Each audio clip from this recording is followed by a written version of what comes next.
Warm Florida waters prove they can be potentially heart-stopping. Swimmers going down.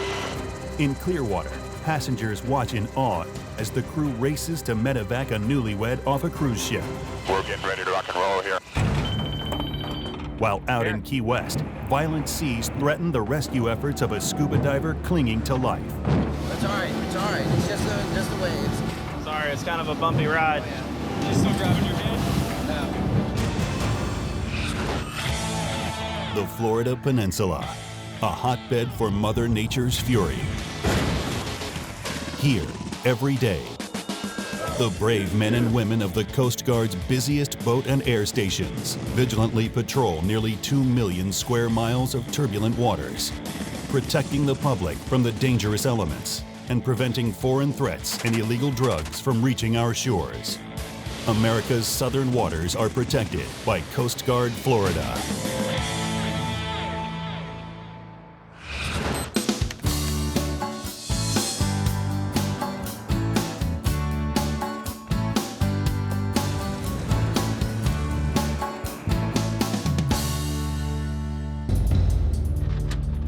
I heard it was 150 Southwest Carnival cruise with cardiac event, and the flight surgeon wants to see him in a critical care unit. Lieutenant Steve Drzewski, Air Station Clearwater, H-60 Jayhawk pilot.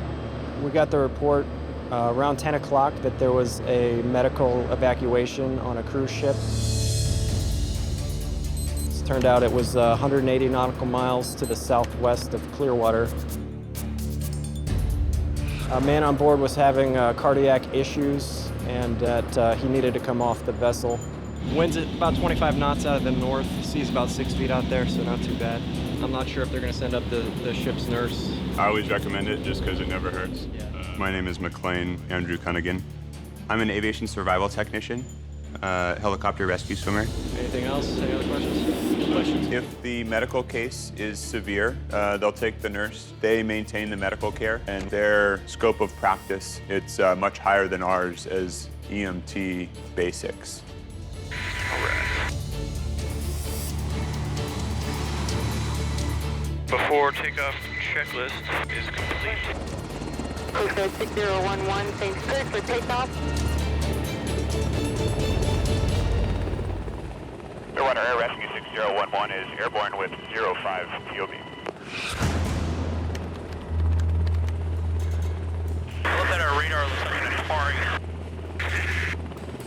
We started up and headed out to where the Carnival Legend was. It's about 185 miles from the position back to Tampa.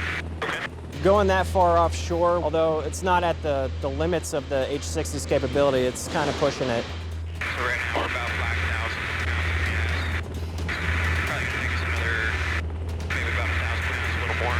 Yeah, we're gonna have a headwind going back too, so I'm guessing about 2,000 pounds to get back to Tampa. We have to do some planning. Are we going to need more gas to get there, do the hoist of the patient, and get back? Also, the weather, is that going to play a factor into the safe execution of this mission as well? It takes a long time for the hoist or whatever. The protocol tables are a go-to spot for fuel. We're getting ready to rock and roll here, huh? Yeah, we are. We made a couple passes to assess the winds and the stability of the boat. This is a good-looking deck. Wonder why they have all the water out of their pool. They do that for this. Really? Yeah, they're pretty sharp. My name is Christian Miller. I'm an aviation maintenance technician, second class. This is my first operational hoist as a flight mechanic. I had a little bit of nerves going. There's a lot of people on their balconies hanging out, watching us. Okay, just put me down wherever. There's plenty of room, and you're gonna do great, brother. Yeah. Ready for one direct deployment of the swimmer to the stern of the vessel. Roger, check swimmer. Roger, check swimmer. I feel good. Swimmer's ready. Begin the hoist. Swimmer's going outside for load check. Load check complete. Swimmer's going down. The deck that I was lowered to had staterooms on the side of the boat. It's really interesting that right there where you're doing some pretty intense work, there's just people watching and taking pictures and waving. Count me in. Right 30. Right 20. Right 10. And hold. Chris did a really good job. I just touched down real nice. Numbers on deck. Numbers disconnected. Numbers disconnected. Bring your trail line up. Clear to move back and left. Hoist from the cabin, hoist complete. We lower our rescue swimmer down to the ship first. That way we have somebody from the crew with eyes on to determine whether or not the patient is in good shape. Sir, it looks like we're going to be doing 2 baskets, and patient is ambulatory. I'll copy. All right, well, I'll make my approach. He was ambulatory, so it didn't require a litter hoist. I could just put him in a basket, which is preferred. It's much easier, it's much safer. All right, this will be a basket with trail line, ×2, followed by a harness recovery of the swimmer. Roger that, sir. Type target in sight. Fastest going out the door. Fastest going down.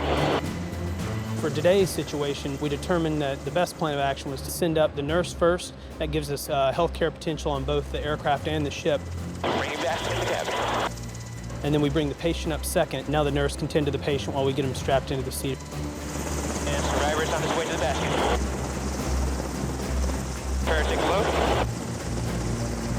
Back coming up, clear back to left 30. Everything looked really good. The helicopter was super stable, and it was as advertised. It was really nice evolution, really safe.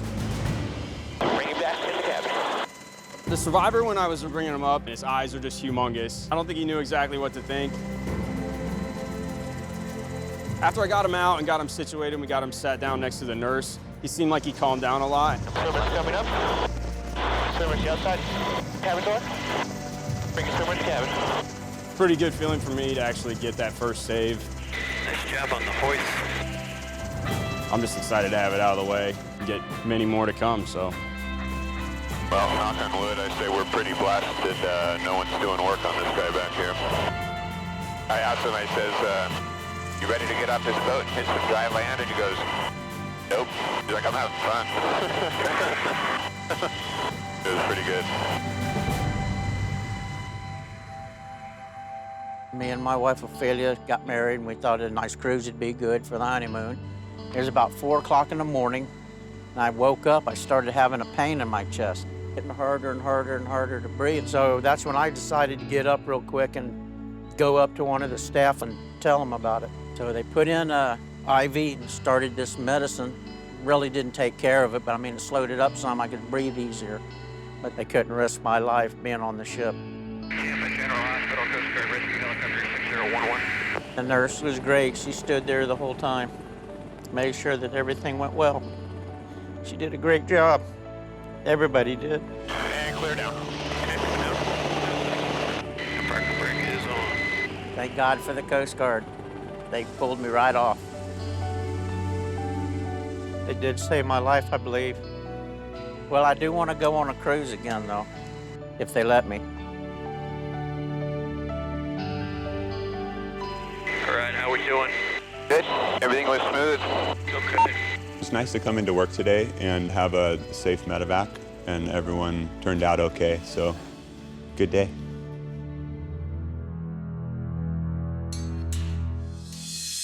Coast Guard. We have a man missing in the water. Just keep your eyes peeled both sides of the boat. What we're primarily looking for is their head and shoulders. It's a really small target in a really big ocean. Go ahead and drop life rig right here.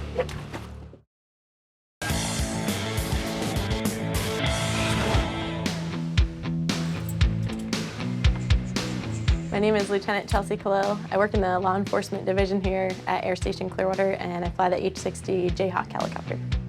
Well, I'm doing my night vision goggle check tonight for aircraft commander syllabus. So it's a little different than typical, but it should be a good flight.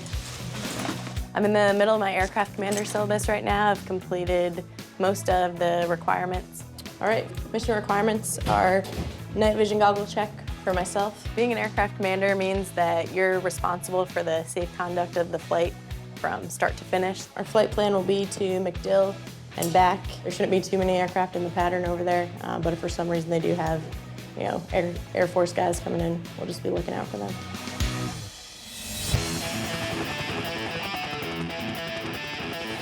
Like shoulder check. Wrister check. All check.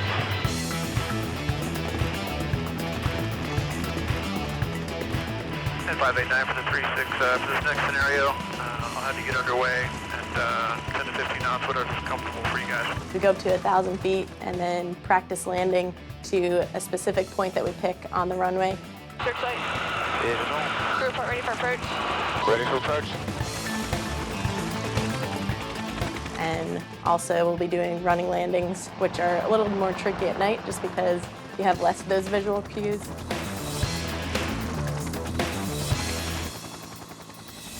All right, Chelsea, nice job.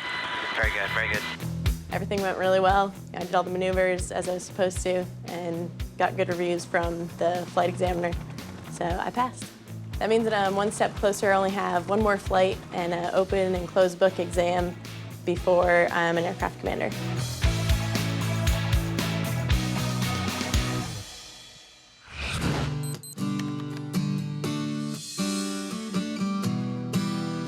Coast Guard, Coast Guard. We have a man missing in the water.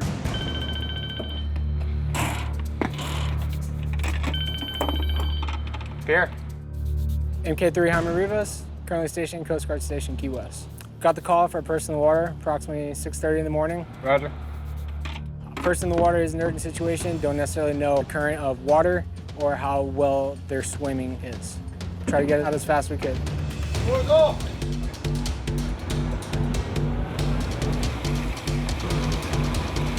Do you have any other amplifying information on the PIW we'll be looking for over? The information that was passed to us was that the individual jumped in the water with a female. The female came out of the water. She watched him go under and never resurfaced. He was described as a 180-pound white male wearing gray boxer shorts. Over. Station 4, roger. My name's James Paradis. I'm a BM1 here at Station Key West, Florida. Received a call from the OD this morning about a possible person in the water about 21 miles east in Cudjoe Basin. Station Key West, Town 4-3. We just arrived on scene just south of Cudjoe Basin. Roger, you can start searching. Go ahead and drop life ring right here. Roger.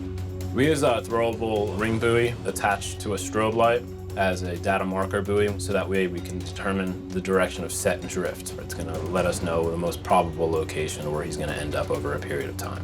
Guys, we're starting our Vector Sierra right now. Just keep your eyes peeled both sides of the boat for a person in the water. Roger.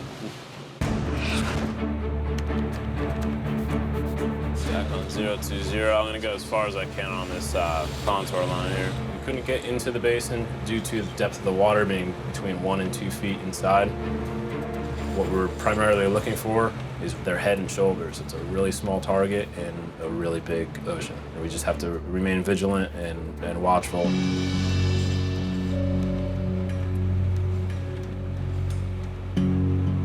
Whenever a significant amount of time goes by of a person being in the water, the chances of survival are greatly diminished.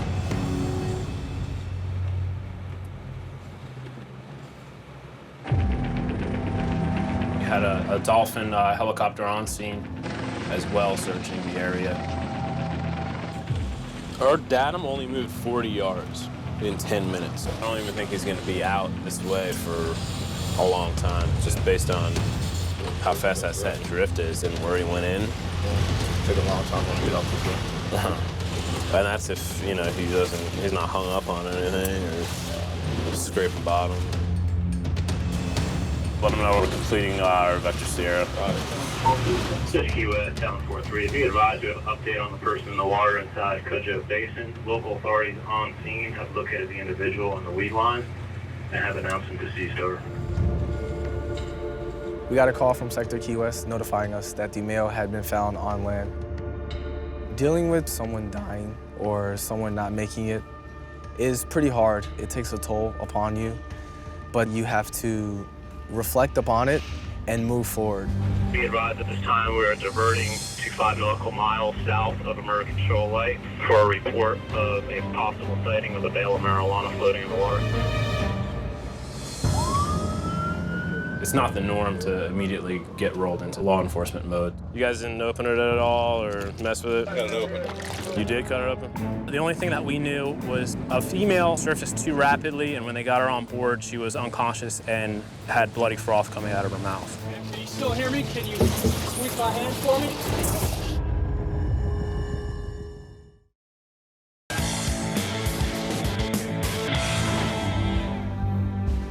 Be advised at this time we are diverting for a report of a possible sighting of a bale of marijuana floating in the water. How copy on that, over?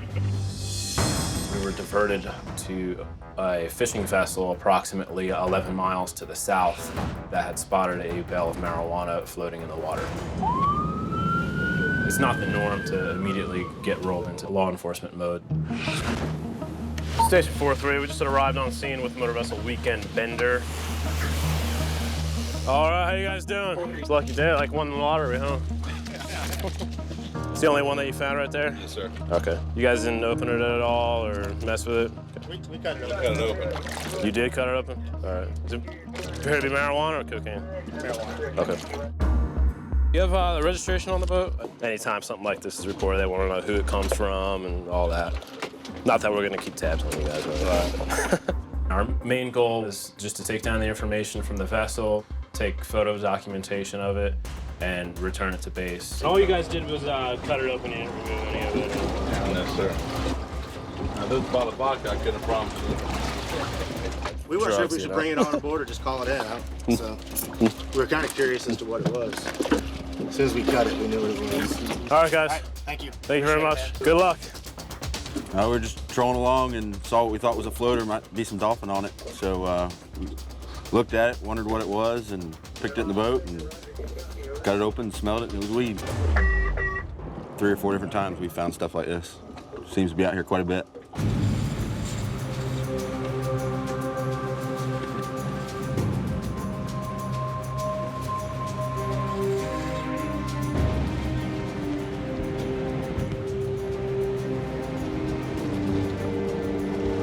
Bag? Yeah. Okay. My name is Michael Teague. I'm a boatswain second class, the officer of the day. We're going to conduct a narcotics identification test on it, and once that happens, we'll be able to determine whether it is marijuana or not. So what we have here is our standard drug identification kit. It's called a NIC kit. You take a sample of the contraband and you place it into a pouch that has a couple little test tubes of chemicals that react to the agent. It shows a purple color on a positive test result. The substance immediately turned purple. It smells like marijuana, it looks like marijuana. Now we're actually 100% positive that it is marijuana. All right, cool, thank you. Yep. At Key West PD, they're taking the brick of marijuana. They have every available means to dispose of the contraband. Mission accomplished. Drugs aren't making it to the street.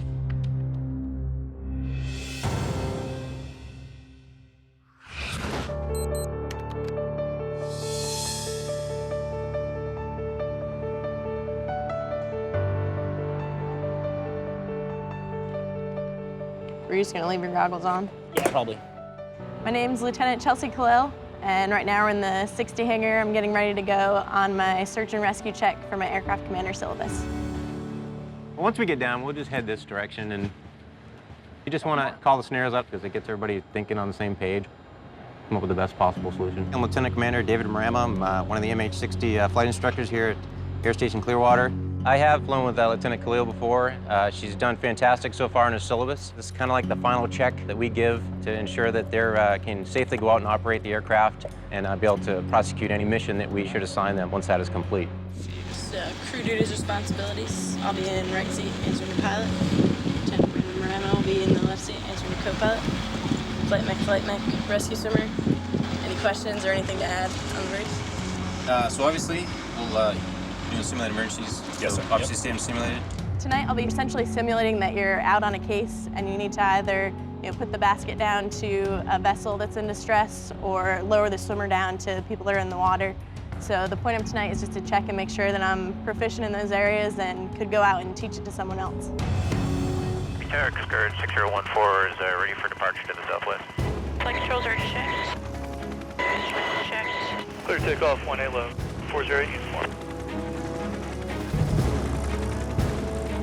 We'll be flying for roughly 3 hours tonight. We'll be headed down to Fort Myers and working with the 45-foot vessel down there. We'll just be doing simulated survivor for this evening, so there won't actually be anyone in the basket. All right, we're on scene. There's a boat with an injured crew member. The crew member can walk, and they're not taking on water. Something's wrong with the boat. Another crew member's hurt.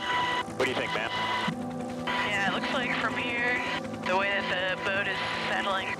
Probably try the basket with shoreline. Very nice. Roger that, ma'am. Now going out the cabin door. Roger. That's on its way down. Passage going down.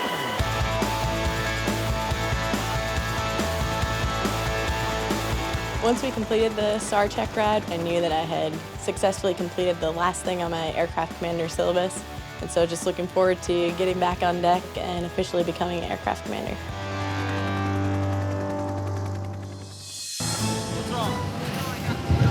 You what? You're gonna throw up? Turn it to her side. Jim! Yeah? Jim, what? Come down. Come down. Hey, Chelsea, we're gonna go ahead and send you on this case. I'm pretty excited right now as it is my first flight as an aircraft commander. Make sure that we maintain 10 feet of all obstacles.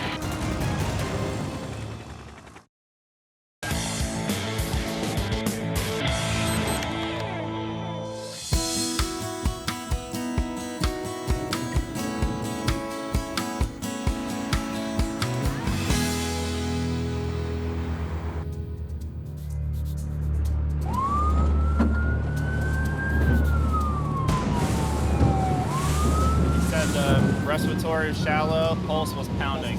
Yeah. JB McGruber on 16, verify that composition. My name is James Paradiso. I'm a BM1 at Coast Guard Station Key West. We received a call mid-afternoon that there was a diving accident aboard an 80-foot vessel approximately 30 miles to the west near the Dry Tortugas.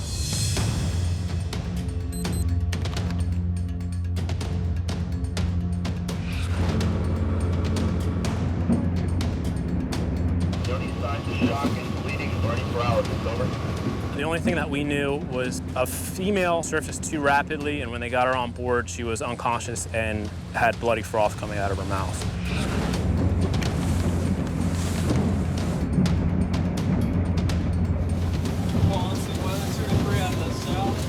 What do you make, 27, 30 minutes? I'm BM3 Willard at Coast Guard Station Key West. When hearing of diving accidents, generally the prognosis isn't that great. We generally don't hear about diving accidents until it's almost too late. 6 miles, guys. Our updated ETA. A lot of the dive accidents that we have out here have not had such a great outcome. So already what's going through our mind was this was a bad situation and possibly getting worse.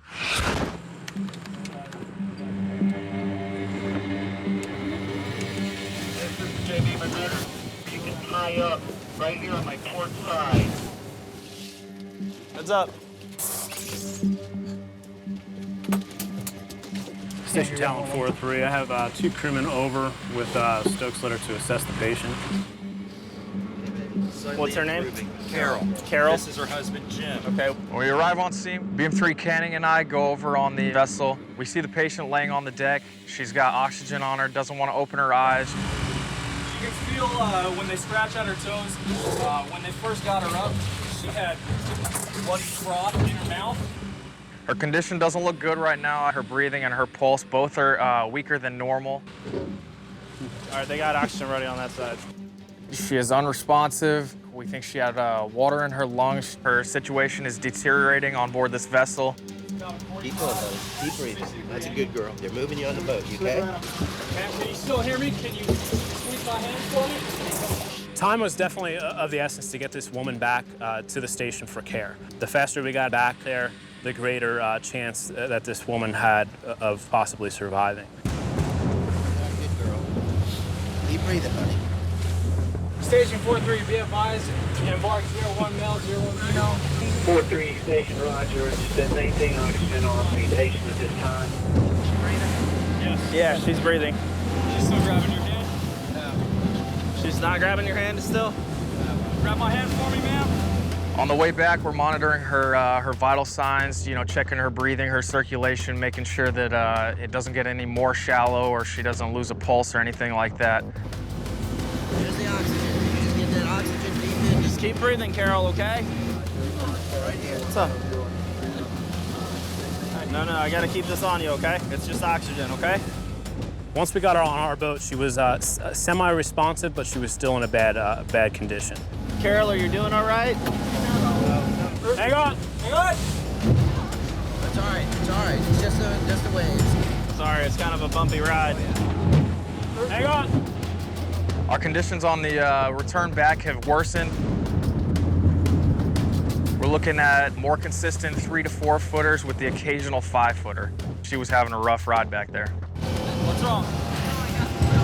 You what? You're gonna throw up? She's gonna throw up. Turn it to her side. We're gonna get you on your side. Jim! Greenwood, come down for me. She's gonna throw up. We got her on her side. The sea state can absolutely worsen the condition of the patient. If they're in that critical of condition, I mean, you want to keep them as stable as possible. All right, she got a little bit out. Is there any blood in it? Chris, that looked like a little bit of blood in there. Yeah. Okay. You can come up a little bit. Come up a little on her side. All right. Got you right here. Everybody's taking really good care of her. This boat's much faster than the other one. We're already past the Marquesas, so we're doing well. In this case, the husband emotionally is actually holding up quite well. All right, baby, you're okay. Constantly reassuring his wife, talking to her the entire duration of the transit. You're gonna be really tired of my voice, but I'm gonna keep talking to you. It's very important, especially in life-threatening events. You need to be there reassuring hand or, you know, that voice. He did a great job. Coming down. Coming down. Coming into the thing now. I'm gonna hold on to you until they have to move you, okay? All right, baby. You just hold on. Just a few more minutes, okay? When I come into the station, we have awaiting medical services on the pier so they can get to the hospital as soon as possible. You okay? You okay, baby? Water in the lungs. Feels like. Water in your lungs? We know that she's getting better, being able to squeeze our hand and hold a conversation with her husband. They're gonna take care of you, baby. Just keep breathing. We're not just doing a job out here, you know. We're saving lives. This female victim would be deceased today had we not gone out there. All right, baby. You're okay. That on oxygen for about 30 minutes before we got here. All right, guys. This is really exactly why I joined the Coast Guard, to help people. And it really feels good being part of the team and part of the Coast Guard and actually doing what I came here to do. Just wait right here for a second. Gotta get some information from you real quick, okay? We don't often get thanked by the people that we save, and we don't ask for it and nor expect it, but it's a really gratifying feeling when we know what we did out there actually saved somebody and they can go back to their families.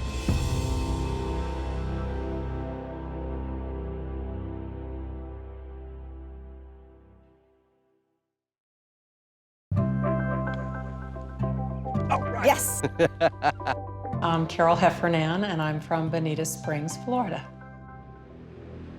We had done 2 dives earlier in the day, and then we went out on the 3rd dive, and we had a lot more current. And as we came to the surface, I realized that I was having a hard time breathing, and that's the last thing I remember. I was just kind of thinking, she can't die. I don't know what I'm going to do without her. They're going to take care of you, babe. The Coast Guard is awesome. Their response, their training, that's why I'm alive, because of the Coast Guard.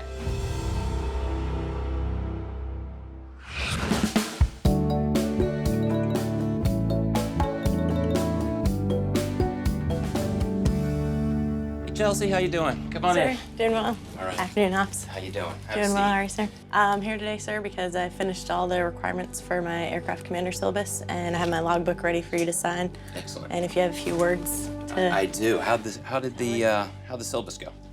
It went really well, sir. I'm Commander Chris Ferguson. I'm the operations officer here at Air Station Clearwater. You've reached a great milestone in your career right now. I'm proud of you. I've got to watch you from a brand new co-pilot progress up to a first pilot and now to an aircraft commander. When you become an aircraft commander, it's your license to learn. All of a sudden, you're no longer that second person in command. You're the one that's making those decisions. So it's a big difference, a big leap from being the one that can give input to being that person that makes the final decision. We like to say, you know, got tossed the keys to the car.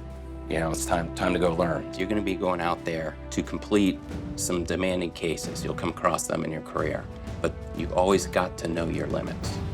Remind yourself, you know, my job is to do everything I possibly can to help these people out, but at the same time, I've got a responsibility to keep my crew safe.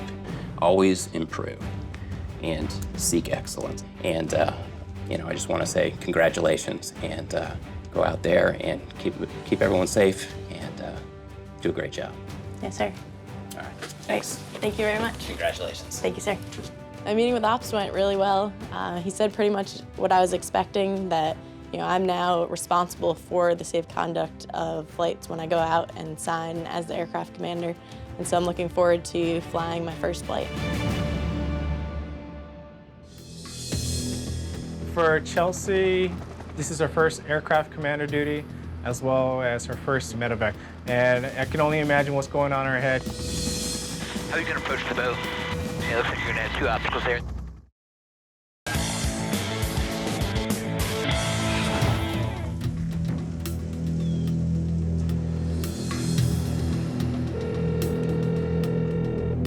Hey, Chelsea.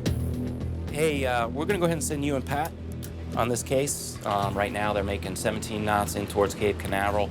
Probably be about 3 hours before you get on scene. We've got a heart attack victim on a container ship about 210 miles off Cape Canaveral. About 330 miles as the crow flies from where we are at Air Station Clearwater. We're going to go ahead and send the C-130 with you to fly cover, and the plan is to pick this gentleman up and bring him back to the States, somewhere in the Cape Canaveral area, drop him off at the hospital. All right, you guys be safe. Bye. My name is Lieutenant Chelsea Khalil. I'm an aircraft commander. I fly H-60s at Air Station Clearwater. It's been a couple years in the making, but finally made it to what the initial goal is of every pilot in the Coast Guard. I'm officially an aircraft commander. My first flight as an aircraft commander, myself and Pat Miller were scheduled to do a law enforcement patrol, and on the way out to the aircraft, we were told that we were going to be conducting a medevac instead.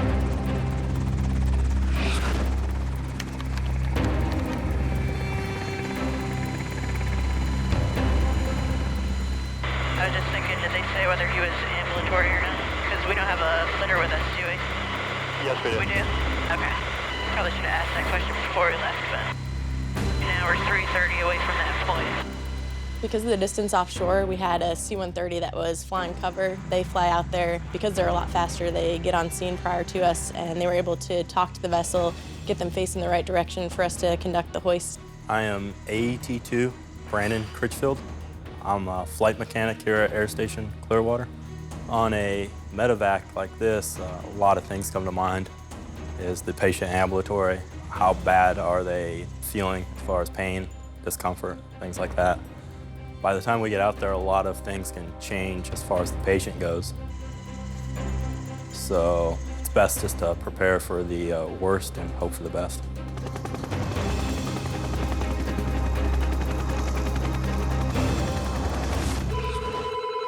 Can you get that? Yeah, stay by. Lieutenant Bass.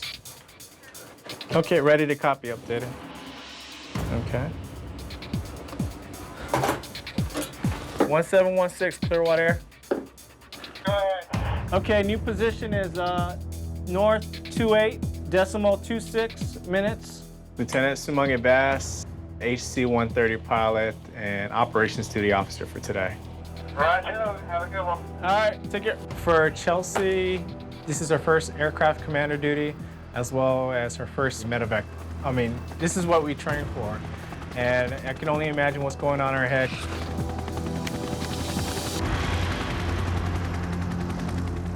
How are you going to approach the boat? It looks like you're going to have two obstacles there. That crane just in front of the smokestack, and then maybe that radio antenna that's forward of it. When we arrived on scene, our main concern was just knowing which part of the vessel we would be hoisting from. Make sure that we maintain 10 feet of all obstacles. And like we said, where there is that one tower, it'll be off on our right-hand side as we're coming in to that wind shoaling area. We approached the hoist from a different angle of the vessel than what we are used to make sure that the nose of the aircraft would stay in the wind. We're going to move into position. Right now we're lined up into the wind. We just need to come forward in about, 300 feet. We're going to be over the hoisting area. Because of that, we ended up hoisting from 80 to 90 feet over the vessel. You're hoisting from those heights, the rescue swimmer, they start to swing out of control. They can hit some of the towers that were around the hoisting area. Bringing swimmer to the door. Roger. Target in sight. Swimmers ready. Roger that. On a cargo ship of this nature, you do have to be prepared for things to go awry real quick. Swimmers ready. Roger that. I have target in sight. Swimmers going out the door. Swimmers going down. Swimmers going down. Swimmers going down. Swimmers about 15 feet below us. I'm going to hold them there for the moment. Roger. The hoist for this case was a lot higher than we would usually do. When we train, we're usually at 30 feet above the water, which puts us at about 10 feet above the training vessel. And for this case, we were at 200 feet above the water and then about 80 feet over the vessel. And let's go forward and right. We had about forward and right 40. Roger. What we hoisted at today was approximately 3 times higher than what we typically train at. We just need to come forward at about 300 feet. We're going to be over the hoisting area. Roger that. For me, it was the highest hoist I've ever had off the water and off the deck of a vessel. Get out of the helicopter and, I look down and I'm sitting here thinking, if something happens, like, this is it. There's nothing I can do. Like, if my harness was to give out, if the cable would have snapped, anything like that, you're 200 feet off the water, you're 90 feet off a vessel with a 45-pound EMT kit strapped to your back. It was definitely in the back of my head going, something was happening. This could be bad.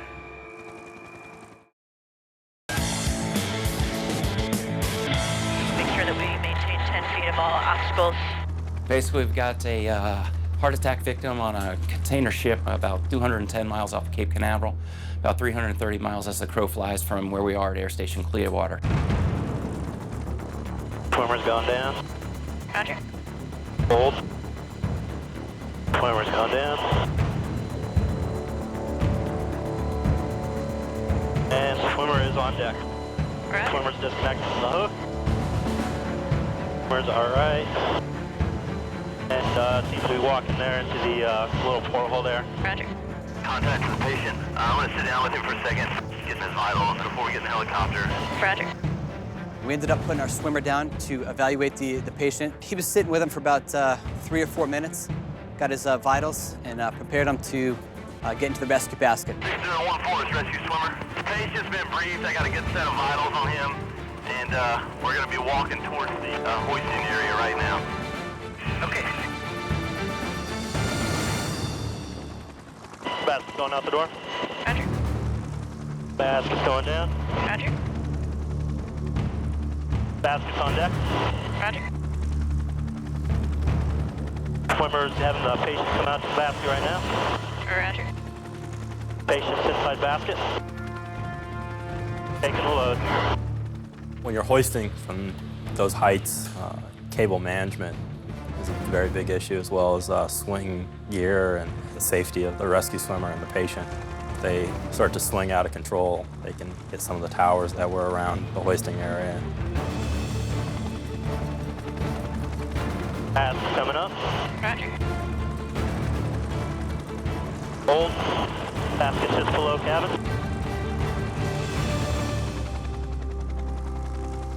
Bring a basket inside. With the patient. Roger. Once we hoisted him with the rescue basket, we hoisted our swimmer. Hold position. Roger. Swimmer's coming up.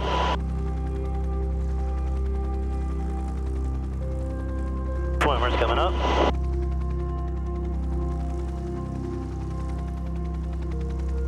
Bring the swimmer inside. Roger. Swimmer's inside. We are hoist complete. I think the point in the mission when I kind of was able to, stop thinking so much and second-guessing everything and overanalyzing was as soon as we got the patient safely hoisted into the helicopter. All right, we got about an hour and 7 minutes to the hospital. How's our patient looking? Just getting the patient situated right now with some oxygen. Pretty decent, 135/80. He was having a chest pain that was radiating to his right arm. Hooked up oxygen to him immediately. Took another set of vitals, gave him some water. He said he had a headache. I just wanted to make sure he was okay. We're departing scene. We have your patient on board. I want to wish you a safe voyage. U.S. Coast Guard, thank you very much. God bless you. Appreciate it. Yeah, our pleasure. Once we had the patient on board, as the pilot's up in front, our main focus is to aviate and navigate, make sure that we get to the place that we're supposed to be bringing him to, which in this case was Holmes Regional Hospital. We had to land on the 9th floor, which is only the second time that I've done that personally. I need to get off with him and then talk to any people. They're probably going to come out with a gurney and stuff, so if you want to help push that gurney in. Absolutely. I transported the patient out of the cabin door. They had a gurney set up for him, and I passed all the information that I had written down to the doctors that were taking care of him.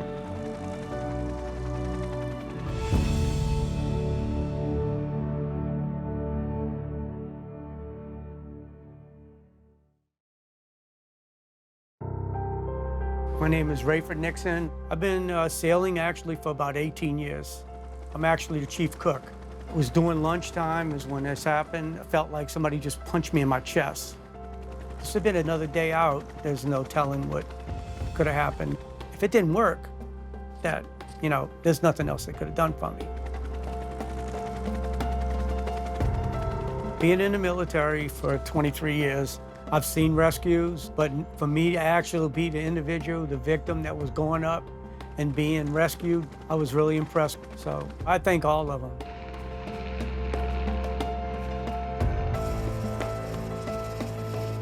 It's the first time I've ever hoisted a retired military vet like that. Awesome, thanks, good work. I felt like he paid it forward, so it was kind of nice to pay something back like that. It's good times.